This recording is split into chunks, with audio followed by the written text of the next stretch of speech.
Subscribe कीजिए बिन Nasir network को और हमारी फैमिली का हिस्सा बनिए।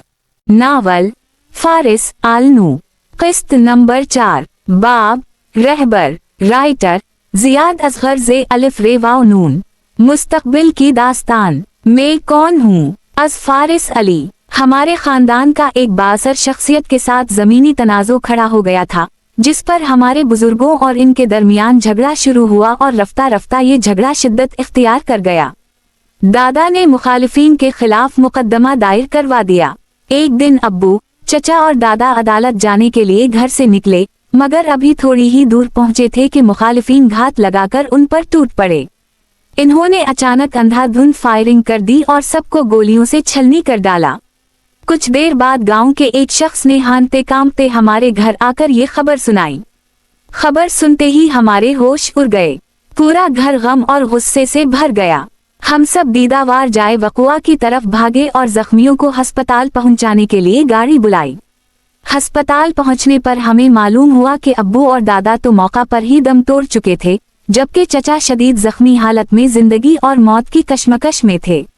वो दिन किसी क़यामत से कम न था, जब एक ही घर में बाप और बेटे के जनाजे रखे थे और दूसरा बेटा अस्पताल के बिस्तर पर जिंदगी के लिए लड़ रहा था।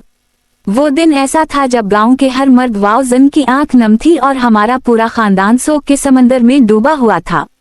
इस सानहे के बाद हमारी जिंदगियों के रंग बदल गए। मैं खुद पहले से भी ज्यादा बिखर गया। खामोशी ने मेरे अंदर डेरे डाल लिए। मैं चिड़चिड़ा और तल्ख हो गया। दिल सबसे नफरत करने लगा और तन्हाई मेरी वाहिद पनाहगाह बन गई। मुझे कभी उम्मीद नहीं थी कि मैं इन हालात के बोझ तले से निकल पाऊंगा। वक्त उसी कैफियत में गुजरता चला गया। पढ़ाई से दिल उचाट हो गया। लोगों के बीच बैठना अजाब लगने लगा। अगर कोई हंसकर बात करता तो मेरे अंदर गुस्से की लहर दौड़ जाती। अक्सर जी चाहता कि पूरी दुनिया को आग में झोंक दूं ताकि वही दर्द सब महसूस करें जो मैं सहा रहा हूँ। चचा को जब होश आया तो इन्होंने अपने बयान में कातिलों के नाम पुलिस को बता दिए और यूं सब गिरफ्तार कर लिए गए। मगर इन गिरफ्तारियों से क्या हवा? जो नुकसान हमारा हो चुका था, जो अपने हम खो चुके थे, वो तो वापस नहीं आ सकते थे। दिलों में भड़क रही आग कैसे ठंडी हो सकती थी? इन्हीं हालात ने मुझे आहिस्ता आहिस्ता एक नफ्सियाती मरीज बना दिया। मैंने खुद को एक कमरे की चार दीवारी में कैद कर लिया और जहनी सुकून की तलाश में किताबों का सहारा लिया। अब मैं बना किसी तफरीक के अच्छी और बुरी हर किस्म की किताबें पढ़ने लगा, गोया अल्फाज ही मेरी आखिरी पनाहगाह बन गए हूँ। खुद को तन्हाई में कैद कर लेने के बाद आवाज़ों की शिद्दत और भी बढ़ने लगी। आखिरकार तंग आकर मैंने एक बुजुर्ग से इस मामले पर मशवरा किया। इन्होंने गौर से मेरी बात सुनी और कहा, शायद तुम्हारे अंदर टेलीपैथी की सलाहियत है। ये सुनकर मैं चौंक उठा। मैंने उनसे टेलीपैथी के बारे में दरियाफ्त किया तो वो बोले, जब हम कोई बात सोचते हैं तो दिमाग ऐसी लहरें पैदा करता है जो फिजा में फैल जाती हैं। आम लोग इन्हें महसूस नहीं कर पाते, मगर लगता है तुम वो लहरें सुन सकते हो। अगर खास मराहिल और मशकों से गुजरा जाए तो इन लहरों को काबू में किया जा सकता है और दूसरों के दिमाग में पैदा होने वाले ख्यालात तक रसाई मुमकिन है। ये सुनकर मेरे अंदर हैरत के साथ साथ एक अनोखा शौक भी जाग उठा, दूसरों के ख्यालात पढ़ने का शौक। मैंने फौरन उनसे मशकों के बारे में पूछा। इन्होंने कहा, सबसे पहले शमा बीनी का आगाज करो। मैंने उनकी हिदायत पर अमल करते हुए शमा बीनी शुरू कर दी। उनके मुताबिक दूसरी मश्क एक सियाह गोल दायरे को बगैर पलक झपकाए मुसलसल घूरते रहने की थी। वो कहते थे, जब तुम शमा के शोले को अपनी आंख के इशारे से झुकाने लगोगे और जब सियाह दायरा तुम्हारी निगाहों के सामने गायब होने लगेगा, तब मैं तुम्हें तीसरी और सबसे अहम मश्क बताऊंगा। वक्त गुजरता गया और मैंने उन दोनों मश्कों में गैर मामूली हद तक महारत हासिल कर ली। बस अब तीसरी मश्क बाकी रह गई थी, मगर अफसोस, इससे पहले ही वो बुजुर्ग इस दुनिया से रुखसत हो गए। मैं अगरचे टेलीपैथी सीखने में कामयाब ना हो सका, मगर इन मशकों ने मुझे इतना जरूर फायदा दिया कि मेरी सोचों में एक तरतीब और रवानी पैदा हो गई। आहिस्ता आहिस्ता मेरे तमाम ख्यालात एक इनकलाबी ख्वाब के गर्द घूमने लगे, लेकिन इन्हें हकीकत का रूप देने का कोई रास्ता दिखाई नहीं देता था। घर के हालात अबतर थे, इसलिए मैं रोजगार की तलाश में फैसलाबाद निकल गया। वहाँ काफी अरसा मुलाजमत की और ये मुलाजमत अच्छी भी थी, मगर दिल मानता नहीं था कि यही मेरी मंजिल है। इस दौरान फैसलाबाद शहर से मुझे एक खास इंसियत हो गई। यही वजह थी कि मैंने किसी को बताए बगैर वहाँ एक घर खरीद लिया ताकि मेरा इस शहर में हमेशा एक ठिकाना मौजूद रहे। बाद अज़ां वो घर किराए पर चढ़ा दिया और मुलाजमत छोड़कर वापस अपने गांव आ गया। गांव वापसी के बाद मेरी जिंदगी ने एक नया रुख इख्तियार किया। मैंने तलाल की वालिदा से शादी कर ली। शादी के कुछ ही अरसे बाद मेरी पहली मुलाकात शख्दार से हुई। इसने मुझे ये खुशखबरी दी कि खुदा अनकरीब मुझे एक बेटे की नेमत से नवाजने वाला है। ऐसा बेटा जिसका नाम पारिस रखने की हिदायत दी गई। शख्दार की रहनुमाई और इसके खुसूसी ताउन से मैंने गांव से हटकर एक खुफिया तहखाना तामीर कर लिया। जिंदगी एक नए बेहतर रुख की तरफ रवां थी, मगर खुशियों को ज्यादा देर ठहरने नहीं दिया गया। ग़ज़वा हिंद फूट पड़ा और मुल्क की हालत मुतासिर किन हद तक अबतर हो गई। इन्हीं दिनों में तलाल की वालिदा एक मुहलिक बीमारी के हाथों शिकस्त खा गई और इस दुनिया को छोड़ गई। इस सानहे ने मुझे तन्हा और आजरा हुआ छोड़ दिया। माँ की बातों और ज़ोरे इसरार पर मैंने दोबारा घर बसाने का इरादा कर लिया। थोड़े ही अरसे बाद मैंने आज़ा से शादी कर ली और अल्लाह ने हमें एक प्यारा बेटा अता किया, पारिस। इस नन्हे वजूद ने वीरानी में भी उम्मीद की एक रोशनी जगा दी। मैंने अपनी वो बातें और हिदायत इस डायरी में समेट दी हैं ताकि तुम जब ये पढ़ो तो जान लो। पारिस, अगर तुम ये डायरी पढ़ रहे हो तो याद रखो, तुम वो रास्ता आगे बढ़ाओगे जो मेरे मकासद की तकमील से जड़ा है। ये मकासद मेरी जिंदगी से भी बढ़कर अहम है। मैंने शख्दार के साथ बहुत वक्त गुजारा है। बहुत से राज अभी तुमसे पोशीदा हैं जो जल्द ही जाहिर हो जाएंगे। शख्दार के साथ मिलकर काम करो, इससे तुम्हें वो तजुर्बात और इल्म मिलेंगे जो जरूरी हैं। ये सफर तुम्हारा होगा, मगर मंजिल मेरे मकासद की तकमील है। मैंने जिंदगी में अजियत के सिवा कुछ नहीं देखा, लेकिन फिर भी मैंने हिम्मत नहीं हारी। अपने मकासद के लिए मैंने बड़ी कुर्बानियां दी हैं और मैं कभी नहीं चाहूंगा कि ये धूल की मानिंद बिखर जाएं। याद रखना, अगर तुमने मेरे मकासद को अपनी नादानियों की भेंट चढ़ाया तो जल्द ही तुम्हारा गिरेबान मेरे हाथ में होगा। सफवान काफी देर तक पारिस को गुमसम देखता रहा, मगर वो तो जैसे सोचों के समंदर में गिरक हो गया था। ओ भाई, किन ख्यालों में खो गए हो? मैंने तुमसे कुछ पूछा था। पारिस हड़बड़ा कर चौंका। काफ, क्या कहा तुमने? सफवान की आवाज ने इसके ख्यालात की जंजीर तोड़ दी। घबराहट में पारिस ने अपने गिरेबान को छुआ। वो इतना खो गया था कि लम्हा भर को उसे यूं महसूस हुआ जैसे फारिस खुद सामने खड़ा हो और सब राज बयान करते हुए इसका गिरेबान पकड़ चुका हो। मैं कह रहा हूँ, तुम मुझे अपने वालिद साहब के बारे में बताने लगे थे। सफवान ने याद दिलाया। पारिस के लब कपकपाए। इसके गले में अजीब खुश्की उतर आई थी। डायरी के अल्फाज आम दिखाई देते थे, मगर उनके पस पर्दा कोई भारी राज छुपा था जिसने उसके दिल में बेचैनी भड़का दी थी। वो समझने की कोशिश कर रहा था, मगर अलझता ही चला गया। पानी मिल सकता है, इसने खुश्क होंठों पर जबान फहराते हुए कहा। सफवान ने इसे गौर से देखा और बगैर कुछ कहे फ्रिज की तरफ बढ़ा। उसने एक बोतल निकाली, ठंडा पानी ग्लास में अनदीला और पारिस के हाथ में थमा दिया। उसने एक ही सांस में पूरा ग्लास खाली किया और सफवान को लूटा दिया। ग्लास साइड टेबल पर रखते हुए सफवान ने टहलना शुरू कर दिया। कमरे की खामोशी में इसके कदमों की हल्की चाप गूंजने लगी। इसकी आंखों में हमदर्दी का शाबा तक न था। वो सिर्फ एक मकसद के तहत पारिस को खिंगाल रहा था, हर कीमत पर सच्चाई की तह तक पहुंचना। पलक झपकते ही सफवान के सामने एक अजीब वाव गरीब शख्स नमूदार हुआ। मंजर इतना अचानक था कि सफवान के रौनगटे खड़े हो गए। वो उछलकर 2 कदम पीछे हटा और बिजली की सी तेजी से कुंग फो की पोजीशन बनाकर घबराहट में चीखा। काफ, कौन हो तुम? इसकी फिरती और खौफ देखकर सामने शख्दार हल्की मुस्कुराहट के साथ पारिस को घूरने लगा। पारिस आंखें बंद किए लेटा हुआ था, लेकिन सफवान की आवाज ने उसे चौंका दिया।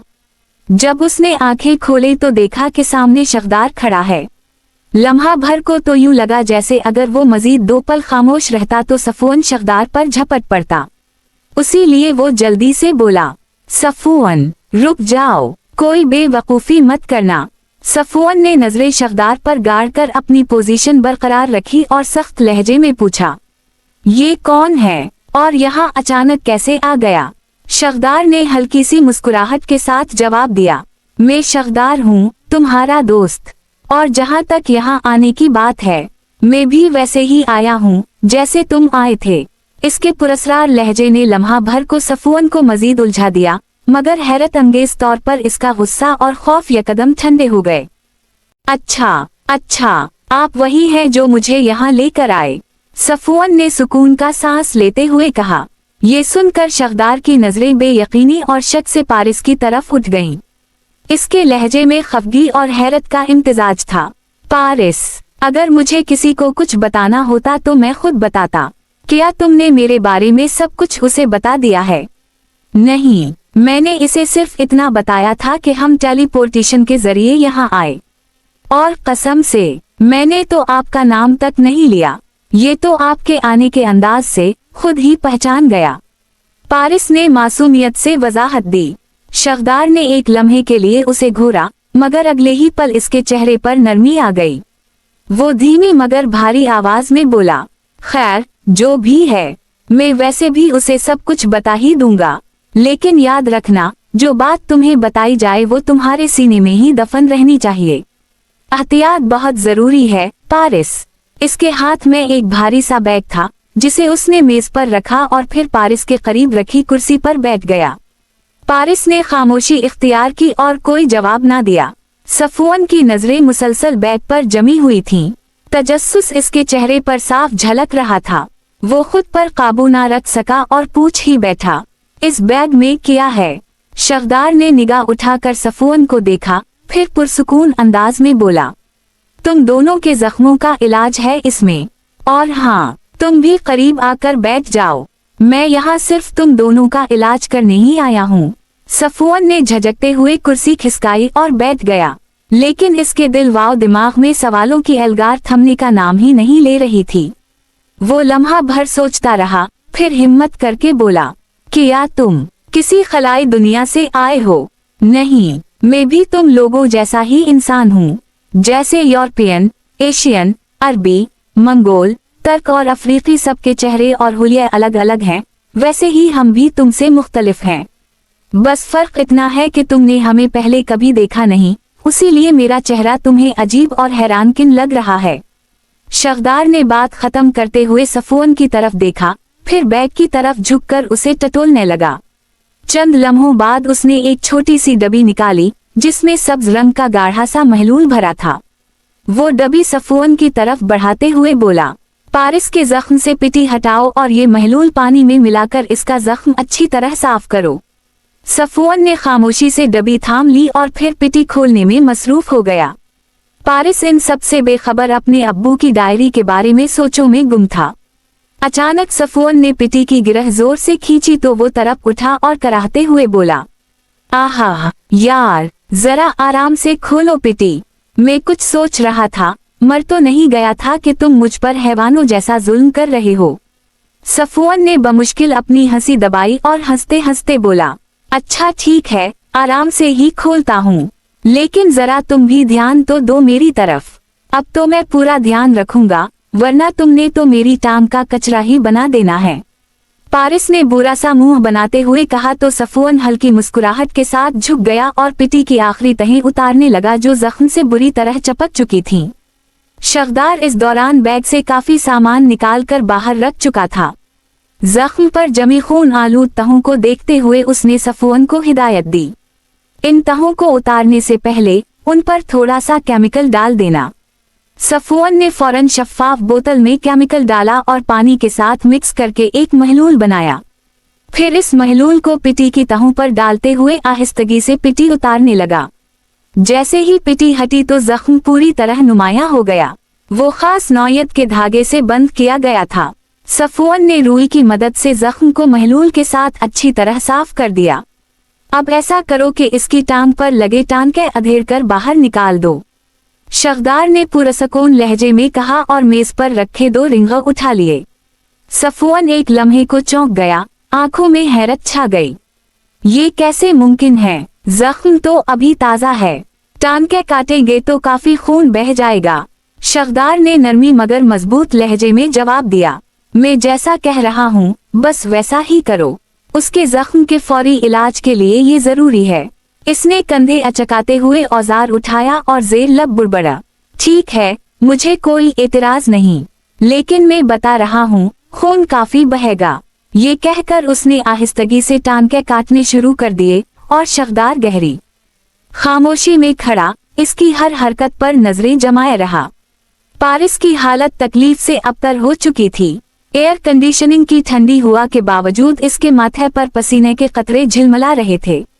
वो बड़ी मुश्किल से खुद को चीखने से रोके हुए था। जैसे ही सफवान ने तमाम टांके निकाले तो जख्म से खून उबलकर बाहर आने लगा। शख्दार फौरन अपनी कुर्सी से उठा और पारिस के करीब आ खड़ा हुआ। झुककर जख्म के दोनों तरफ 2 गोल रिंग लगा दिए, फिर उनके नीचे एक मोटी तह वाली प्लेट रखी जो टार्टिनीन से बनी थी और फौरन रिंगस के साथ जड़ गई। कुछ ही लम्हों में पारिस को यूं महसूस हुआ जैसे इन रिंगस में से बारीक सुइयां इसकी टांग में पेवस्त हो रही हैं। उसके जिस्म में एक सनसनाहट सी दौड़ गई जैसे हजारों चियूंटियां टांग के अंदर उतर रही हूं। तकलीफ इतनी शदीद थी कि इसकी आंखों से बेइख्तियार आंसू बह निकले, मगर वो जब्त किए बैठा रहा। ये मरहला चंद लम्हे ही चला और फिर शख्दार ने निहायत सुकून से रिंगस उतार कर जख्म पर एक गहरी खुशबू वाला मरहम लगा दिया। उसके जख्म को अब बांधना नहीं है, शख्दार ने पुरइतिमाद लहजे में कहा। आधे घंटे में जख्म खुद मुकम्मल तौर पर भर जाएगा। सफवान ने हैरत से उन रिंगस को देखते हुए पूछा, ये कौन सा तरीका है जिससे जख्म इतनी जल्दी भर सकते हैं? इन्हें तुम एक खास किस्म के बैक्टीरिया समझ लो, जिन्हें हमने आज से 30 साल पहले उबलते लावे के अंदर मुर्दा हालत में दरियाफ्त किया था। हैरत की बात यह है कि उनका दर्जा हरारत उबलते लावे जितना ही है। अगर मैं ये मरहम ना लगाता तो ये बैक्टीरिया पारिस की टांग का एक बड़ा हिस्सा जला देते। वो बात खत्म करते ही इसके करीब आया और बोला, अब इन बातों को छोड़ो, तुम अपना जख्म मुझे दिखाओ, इसका इलाज करके मैं यहाँ से चला जाऊंगा। ये कहकर शख्दार ने सफवान का बाजू थाम कर इसकी पिटी खोलना शुरू कर दी। नकाब पोश पुरस्रार औरत ने कब्र पर डाली गई मिट्टी को लम्हों में एक तरफ हटा दिया। मिट्टी बराए नाम ही थी और जल्द ही ताबूत का ऊपरी हिस्सा नुमाया हो गया। इसने इत्मीनान से ताबूत का ढक्कन हटाया तो अंदर बोसीदा हड्डियां पड़ी थीं। वो जरा भी झजकी नहीं। पाँव की ठोकर से इंसानी खोपड़ी और सीने की हड्डियां एक तरफ कर दें, फिर झुककर ताबूत के निचले हिस्से को जोर से खींचा। वो हिस्सा चरचराती आवाज के साथ किसी खुफिया दरवाजे की तरह खल गया, जिसके नीचे अंधेरों में उतरती हुई सीढ़ियां नजर आने लगें। वो खामोशी से सीढ़ियों पर उतरी।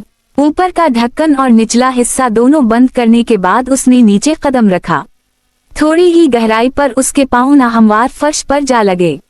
अंधेरों के बावजूद वो सब कुछ देख रही थी क्योंकि इसकी आंखों पर नाइट वर्जन गिलासेस मौजूद थे। सामने 3 मुख्तलिफ सिमतों में रास्ते फैले हुए थे। वो बाएं जानिब के रास्ते में दाखिल हुई और तेज कदमों से आगे बढ़ती चली गई। कुछ फासले पर दाएं और बाएं मजीद 2 रास्ते निकल रहे थे। वो दाएं तरफ मुड़ गई। यूं भूल भुलैया सी गलियों से गुजरती हुई वो आखिरकार एक बंद दीवार के सामने आकर रुक गई। हर सिमत में असल रास्ते के साथ साथ जाली रास्ते भी बनाए गए थे, जिनमें जानलेवा फंदे छपे हुए थे। ये खुफिया सुरंग किसी भटके हुए शख्स को जिंदा वापस जाने का मौका देने के लिए नहीं बनाई गई थी। वो दीवार के करीब गई और अपना हाथ चंद लम्हों के लिए इस पर रखा। अचानक दीवार में से गूंजती हुई आवाज उभरी, Who was this? Who is this? इसने जरा भी हिचकिचाए बगैर निगाहें दीवार पर जमाए रखे और सपाट लहजे में जवाब दिया, This is who? This is who? चंद लम्हे की खामोशी के बाद फिर वही गूंज सुनाई दी, Welcome, Miss Who? उसी पल दीवार किसी साए की मानिंद दबीज सुकूत के साथ जमीन में धंसने लगी। वो पुरसुकून अंदाज में 2 कदम आगे बढ़ी और दीवार के पार निकल गई। सामने कुछ ही फासले पर एक और दीवार खड़ी थी। दोनों दीवारों के बीच पत्थर की एक कुर्सी रखी थी। वो बल्ला तरद्दुद इस पर जा बैठी। कुर्सी के बाजू पर खुदा हवा एक पुरस्रार निशान नुमाया था।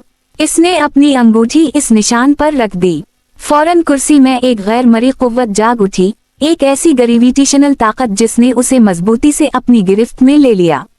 अब सामने वाली दीवार दोबारा उभर आई थी और रास्ता मुकम्मल तौर पर बंद हो गया था। फर्श इस वक्त तक खामोशी से लरज रहा था, जैसे किसी बड़ी ताकत को रोक रखा गया हो। अगले ही लम्हे पूरा फर्श हल्का सा झटका खाकर नीचे की तरफ सरकने लगा। वो दरअसल एक खुफिया लिफ्ट थी जिसमें गैर मामूली ग्रेविटेशनल फोर्स शामिल थी। चंद ही लम्हों में इसकी रफ्तार इतनी तेज हो गई कि वो सेकंडों में कई मैल्फी सेकंड की रफ्तार से जमीन की तह में उतरने लगी। बमुश्किल 1 मिनट के अंदर ही लिफ्ट झटके के साथ रुक गई। सामने एक शफ्फाफ शीशे से बना दरवाजा था। जैसे ही वो अपनी जगह से आजाद हुई, कुर्सी ने उसे नरमी से छोड़ दिया। वो उठकर दरवाजे की तरफ बढ़ी। उसके करीब पहुंचते ही दरवाजा खामोशी से खल गया। दरवाजे के पार एक वसी वाव अरीज लैब फैली हुई थी। एक जानिब जदीद तरीन सेंसर्स से मुज़य्यन कंप्यूटर सिस्टम से जगमगा रहे थे, जहां नौजवान लड़के और लड़कियां दुनिया भर के कंप्यूटर्स को हैक करने की सलाहियत रखते हुए मसरूफ़े अमल थे। दूसरी सिमत में बायोलॉजिकल लैब थी और साथ ही साइंस के मुख्तलिफ शुबों से मुताल्लिक दर्जनों रिसर्च लैब्स अपने अपने राज समीटे मौजूद थीं। वो पुरसुकून अंदाज में चलती हुई अपने ऑफिस की तरफ बढ़ने लगी।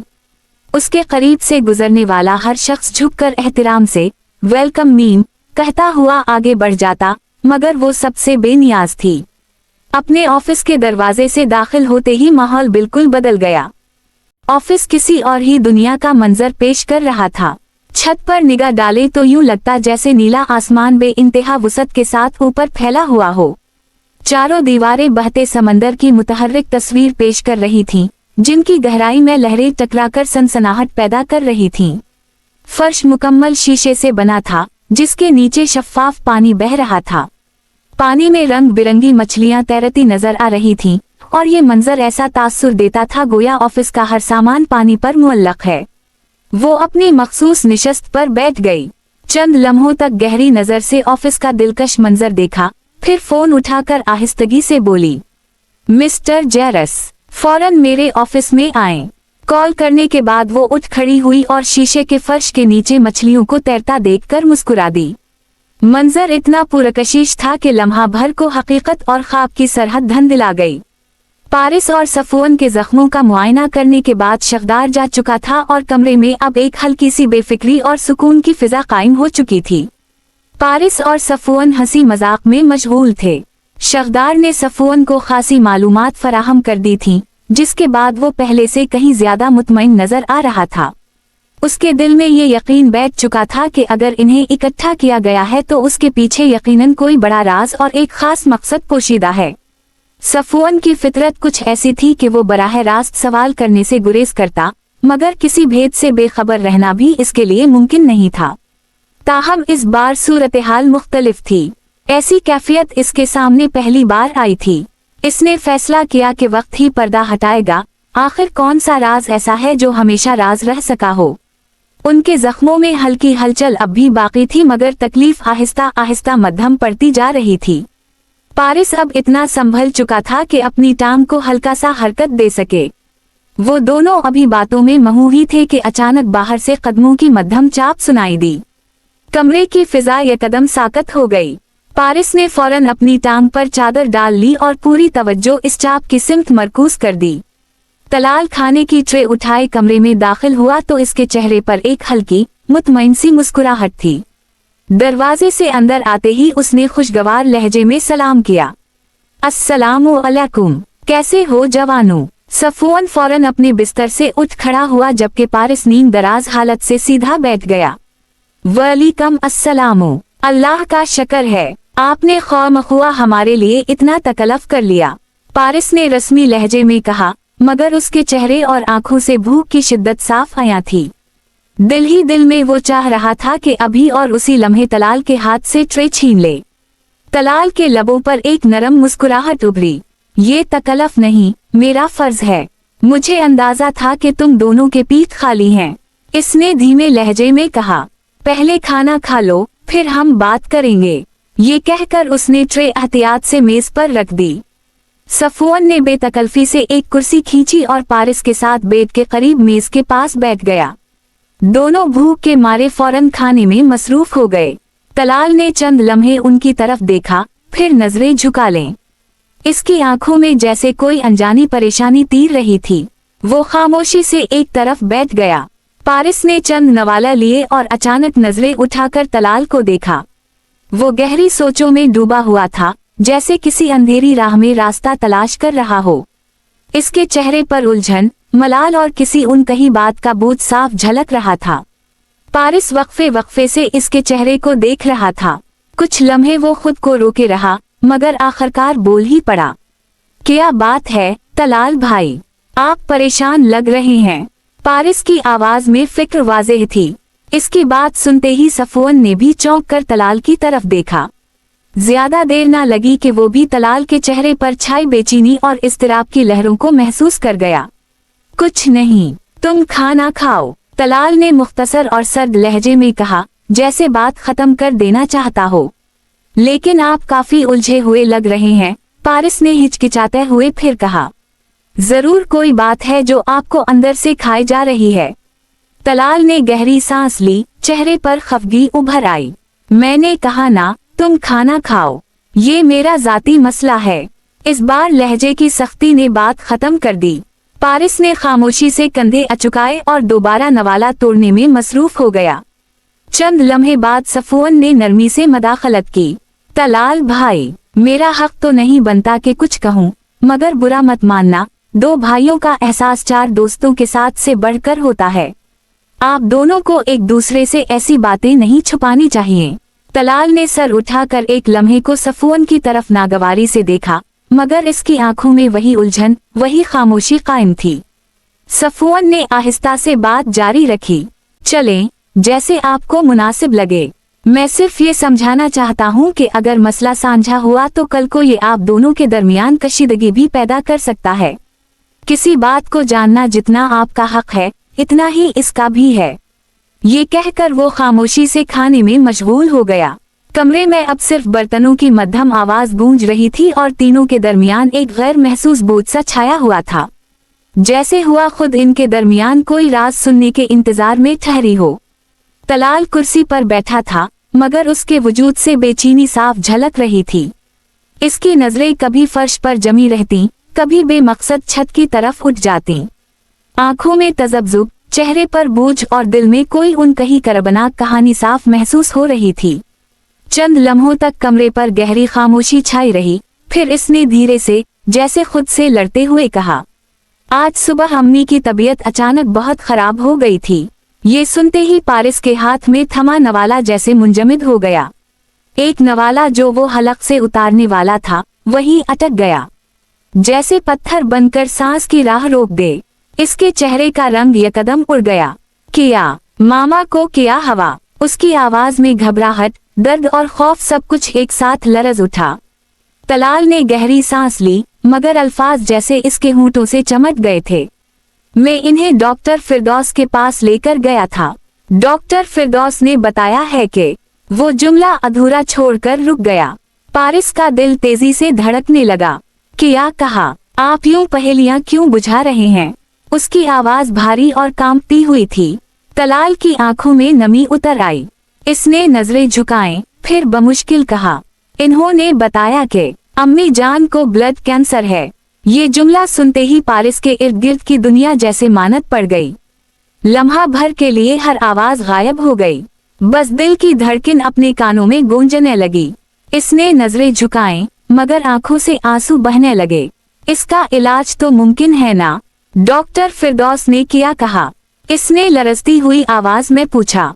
तलाल ने नम आंखों से सर उठाया। अम्मी के सामने तो डॉक्टर फिरदौस ने हमें हौसला दिया था, मगर कुछ देर पहले उनकी कॉल आई।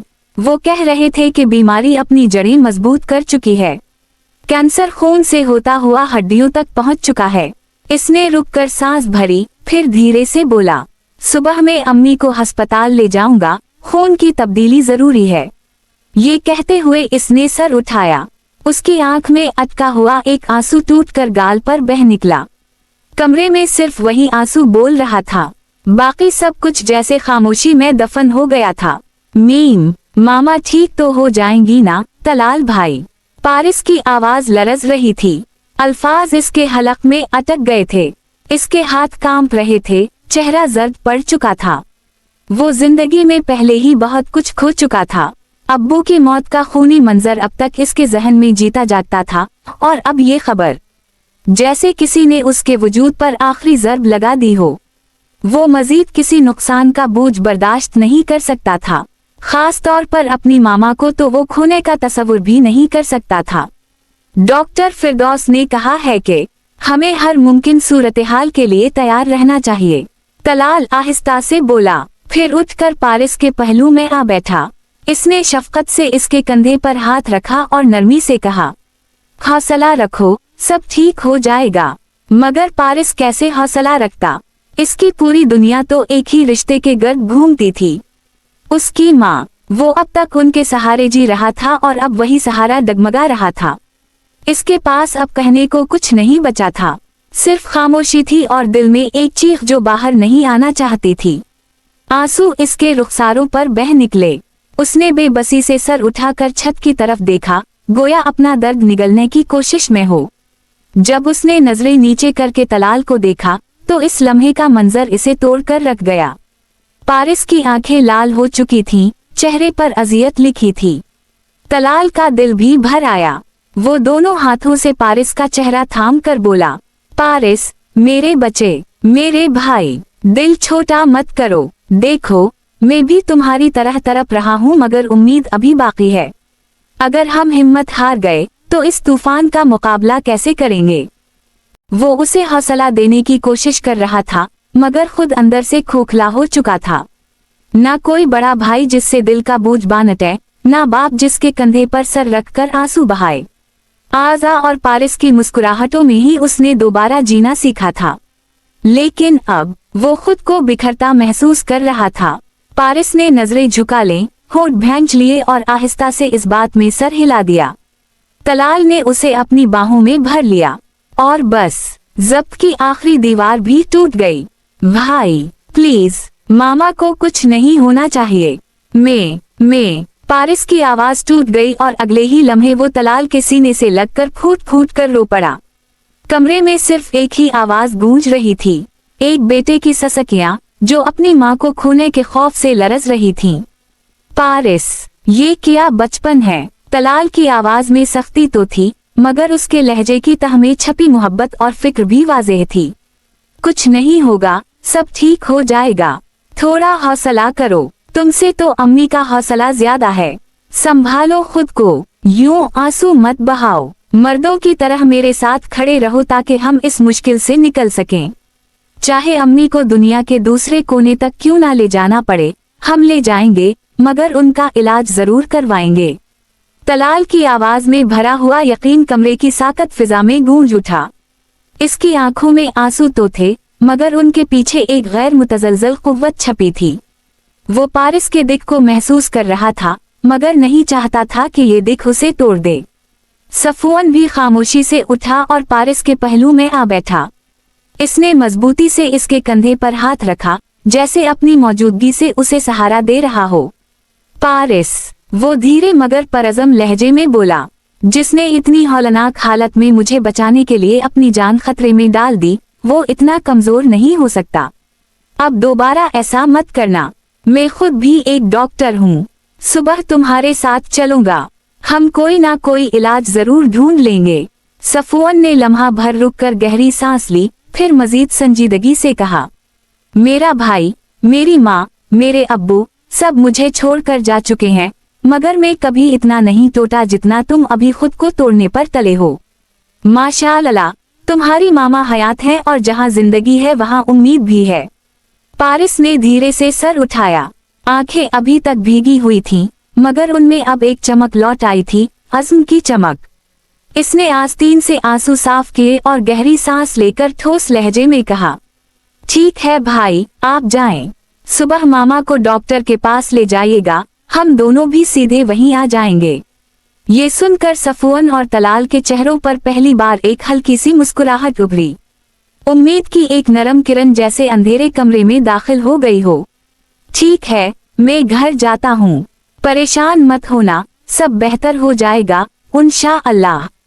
तलाल ने उठते हुए नरमी से पारिस के गाल पर हाथ रखा।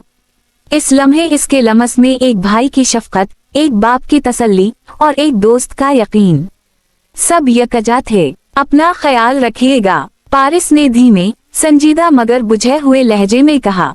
तलाल ने इसके कंधे पर नरमी से हाथ रखा, फिर आहिस्ता आहिस्ता खड़ा हो गया। फिर सफवान की तरफ मुतवज्जह होकर बोला, मुझे आपसे बहुत से सवाल पूछने थे, मगर शायद ये वक्त मुनासिब नहीं। मैं जल्द ही आपसे बात करूंगा। इसने सफवान को गहरी नजरों से देखते हुए कहा, ये आपका हक बनता है। सफवान ने भी उसी संजीदगी से इसकी आंखों में देखा और जवाब दिया। तलाल खामोशी से दरवाजे की तरफ बढ़ा, लम्हा भर को रुका, पलटकर दोनों पर एक गहरी नजर डाली, फिर आहिस्तगी से दरवाजा खोलकर बाहर निकल गया। कमरे में मुकम्मल खामोशी फैल गई। पारिस ने झटकते हुए सर उठाया, सफवान की तरफ देखा और धीरे से पूछा, क्या तुम वाकई डॉक्टर हो? और क्या मेरी मामा के लिए कुछ कर सकते हैं? सफवान के लबों पर एक हल्की मगर मानीखेज मुस्कुराहट उभरी। इसने गहरी सांस ली और धीरे से बोला, हाँ, मैं डॉक्टर हूँ, मगर शायद मुझे डॉक्टर के बजाय सरपिरासाइंसदान कहना ज्यादा मुनासिब होगा। मैंने खुद इंसानी मासिक तैयार किए हैं। इंसानी खलियात को प्लास्टिक के साथ मिलाकर इन्हें चेहरे पर लगाकर किसी इंसान का पूरा हुलिया बदला जा सकता है। वो चंद लम्हे खामोश रहा, फिर नरमी से बोला, अभी हर बात तुम्हें नहीं बता सकता, मगर इतना जान लो कि मैंने कैंसर पर भी काफी रिसर्च की है। मैं अपनी पूरी कोशिश करूंगा, बाकी अल्लाह की रजा पर है। सफवान के लहजे में एक अजीब सा इम्तिजाज था, एतमाद भी और दर्द भी। यूं लगता था जैसे वो अपनी सलाहियत पर यकीन रखता हो, मगर दिल के किसी कोने में जानता हो कि असल फैसला सिर्फ ऊपर वाले के हाथ में है। जंगल बियाबान में एक सहमी हुई लड़की हांफती, चीखती, थरथराती हुई दौड़ रही थी। इसकी चीखें वीराने में गूंज रही थी, मगर जवाब में सिर्फ खामोशी थी। इसके पीछे एक हौलनाक, गैर इंसानी खदोखाल वाला वजूद हाथों और पैरों के बल किसी खूंखार जानवर की तरह उछलता हुआ इसका पीछा कर रहा था। इसकी हरकतें इंसानों से ज्यादा दरिंदों जैसी थीं। लड़की बार बार पीछे मुड़कर देखती और जैसे जैसे वो दरिंदा उसके करीब आ रहा था, उसके जिस्म की कपाकपी तेज होती जा रही थी। इसके कदम लड़खड़ाने लगे थे। पीछे दौड़ने वाला वहशी बज़ाहिर इंसान था, मगर अंदाज ऐसा था जैसे कोई भेड़िया हो जो अपने शिकार के खून की बो से मदहवश हो चुका हो। इसके उलझे हुए बाल गनत से चपक चुके थे और इसके नुकीले दांतों से लड़की के महबूब का ताज़ा गर्म खून रस रहा था। दहशत ने लड़की के चेहरे से जिंदगी नचोड़ ली थी। इसकी चीखें गले में अटक रही थीं। वो मदद के लिए पुकार रही थी, लेकिन आसपास कोई जिल-रूह मौजूद नहीं था। उसी दौड़ में वो अचानक किसी वजूद से टकरा गई और जमीन पर धड़ाम से गिर पड़ी। इसकी सांसें बेतरतीब थीं और आंखें वहशत से फैली हुई। उसने ऊपर देखा तो वहां एक पुरकशिश मर्द खड़ा था। नफासत से संवारे गए लंबे काले बाल, नफीस लिबास जैसे किसी सल्तनत का शहजादा हो। वो मर्द 2 कदम आगे बढ़ा, लड़की के सामने खड़ा हो गया और लम्हा जाया किए बगैर जेब से पिस्तौल निकाला। एक जोरदार धमाका हुआ और गोली दरिंदे के कंधे को चीरते हुए गुजर गई। खून के चाथड़े फिजा में बिखरे। वो एक दरख्त से टकराया और लम्हे से कब्ल खुद को संभालते हुए एक सिमत भागा और थोड़ी दूर झाड़ियों में गायब हो गया। लड़की की आंखों में खौफ की परछाइयां जमी हुई थीं। उसके लिए वो मंजर, जब इसके महबूब का सीना चाक करके दरिंदे ने दिल निकाल लिया था, जहन से महू करना नामुमकिन था। नौजवान ने कुछ देर तक झाड़ियों की सिमत देखा, फिर रिवाल्वर अपनी पैनट में अरस कर लड़की की तरफ मुड़ा। क्या आप ठीक हैं? लड़की घुटनों के बल बैठी रो रही थी, जवाब देने की हिम्मत नहीं थी। नौजवान ने इर्द गिर्द का जायजा लिया और नरमी से उसके करीब बैठ गया। आप इस वीरान जंगल में अकेली क्या कर रही हैं? लड़की ने लरजते हुए जवाब दिया। हम पकनक मनाने आए थे, फिर हम पर इस अजीब सी चीज ने हमला कर दिया। वो मेरे दोस्त का दिल कच्चा चबा गया। महबूब की मौत याद आते ही इसका दिमाग जैसे मफलूज हो गया। वो दोनों हाथों से चेहरा ढांप कर रोने लगी। ओह मेरे खुदाया, ये क्या हो गया? नौजवान ने नरमी से कहा, इन दरिंदों ने हम सबको बहुत परेशान कर रखा है। आज नहीं तो कल हम उनका कोई मुस्तकिल हल निकाल ही देंगे। तुम ऐसा करो, अभी मेरे साथ घर चलो, फिर तुम्हें जहां जाना हुआ पहुंचा दूंगा। लड़की ने हिचकियों में इस बात में सर हिलाया और इसके साथ चल पड़ी। थोड़ी ही दूर गाड़ी खड़ी थी, वो उसमें सवार हो गए। गाड़ी कच्ची सड़क पर धूल अराती हुए आगे बढ़ रही थी। दाएं बाएं जंगल के दरख्त सरसरा रहे थे और खुश्क पत्ते टूटकर जमीन पर गिर रहे थे। कुछ फासले पर एक पुरानी मगर शानदार हवेली आ गई। सामने एक पुराना, अजीब तर्ज का मगर खूबसूरत बंगला खड़ा था। इन्होंने गाड़ी रोकी और अंदर दाखिल हो गए। उनके अंदर दाखिल होते ही एक मुलाजिम ने दरवाजा बंद कर दिया। सामने सोफे पर एक उम्र रसीदा औरत बैठी थी, जिसकी आंखों में बुढ़ापे की थकन के बजाय एक चमक थी। क्या हवा, क्या तुम अपना काम मुकम्मल करके आए हो? इसने गरा कर पूछा। नौजवान ने लड़की की तरफ देखते हुए कहा, मैंने दरिंदे को जख्मी कर दिया है। उसने लड़की के दोस्त पर हमला करके उसे मार डाला। बूढ़ी औरत का चेहरा बिगड़ गया। बहुत बुरा हुआ, दरिंदों ने बहुत तंग कर रखा है। ना जाने हमारे कितने शिकार गंवा दिए। अगर ये सिलसिला यूं ही चलता रहा तो हम लोग भूखे मर जाएंगे। लड़की जैसे बेजान हो चुकी थी। इसके जहन में एक ही जुमला गूंज रहा था, शिकार। ये लोग इसके महबूब को अपना शिकार कह रहे थे। इसने नौजवान की तरफ खौफ से देखा, जिसके होंठों पर एक शैतानी मुस्कुराहट उभर रही थी। लड़की जैसे बिजली के झटके से उठ खड़ी हुई और दरवाजे की तरफ भागी, मगर सामने एक शख्स पिस्तौल ताने खड़ा था। कहकहे गूंजने लगे। वो चीखती हुई एक कमरे में दाखिल हुई, मगर वहाँ एक आदमी इंसानी बाजू के टुकड़े कर रहा था और साथ ही एक आधी कटी लाश छत से लटक रही थी। उसने एक चीख मारी। जमीन पर गिरते गिरते वो निकलने का रास्ता तलाश करने लगी, लेकिन उसे वहां से निकलने का कोई रास्ता नजर नहीं आ रहा था। वो फिर से भागने लगी। क्या तुम्हारे अंदर जरा सी शर्म भी है या नहीं? सुबह तुम्हारा कॉलेज का पेपर है और तुम डरावनी फिल्में देखने में लगी हो। आयशा खातून ने गुस्से से जमाना का लैपटॉप बंद करते हुए कहा। ये एक फिल्म का सीन था जो जमाना के लैपटॉप पर चल रहा था। अचानक लैपटॉप इसकी मामा ने बंद कर दिया। मामा, बस एक ही सीन रह गया है, प्लीज देखने दें। मेरी पढ़ाई हो चुकी है। जमाना ने मुंह बनाते हुए कहा। बिल्कुल नहीं, खुदा की पनाह, इतनी खौफनाक फिल्में। देखो, मैं तुम्हारे बाप को बता दूंगी कि तुम कैसे उनकी दौलत को बर्बाद कर रही हो। आयशा खातून ने लैपटॉप अपने बगल में दबाते हुए धमकी आमेज लहजे में कहा। जमाना फौरन सहम गई, जैसे भीगी बिल्ली। मामा प्लीज, मैं अब ये फिल्में नहीं देखूंगी, लेकिन आप बाबा को कुछ मत बताइएगा। जमाना ने मुड़ कर मिन्नत की। अपनी शर्मिंदगी का ड्रामा बंद करो। शर्म का तुम्हारे वजूद से कोई वास्ता नहीं, ये तुम पर नहीं जचती। मैं तुम्हें आखिरी मौका दे रही हूँ। पहले इम्तिहान अच्छे से दो, फिर जी भर के फिल्में देख लेना। आयशा खातून ने उंगली उठाते हुए हुक्म दिया। जमाना ने तंजिया अंदाज में कहा। मामा, कभी सोचती हूँ काश आप मेरी माँ ना होती बल्कि मैं आपकी माँ होती, फिर आपसे हर जुल्म का बदला लेती। ओह मेरी जालिम बेरहम माँ। आयशा खातून ने उसकी बात से लुत्फ अंदोज होते हुए सर हिलाया, फिर हंसकर बोली, तुम अपनी बकवास जारी रखो और साथ पढ़ाई भी करो, मैं जा रही हूँ। वो बाहर निकल गईं। उनके कदमों की आवाज दरवाजे पर मध्यम सी गूंज छोड़ गई। जमाना ने माँ के बाहर जाते ही गुस्से में किताब उठाई। चेहरे पर बेचैनी और खफगी का मिला जला इजहार था। हाय, सारी फिल्म का मजा खराब कर दिया मामा ने। मोबाइल छीन कर सुकून नहीं मिला था, अब लैपटॉप भी ले गईं। पता नहीं इस बेचारी लड़की का क्या बना होगा।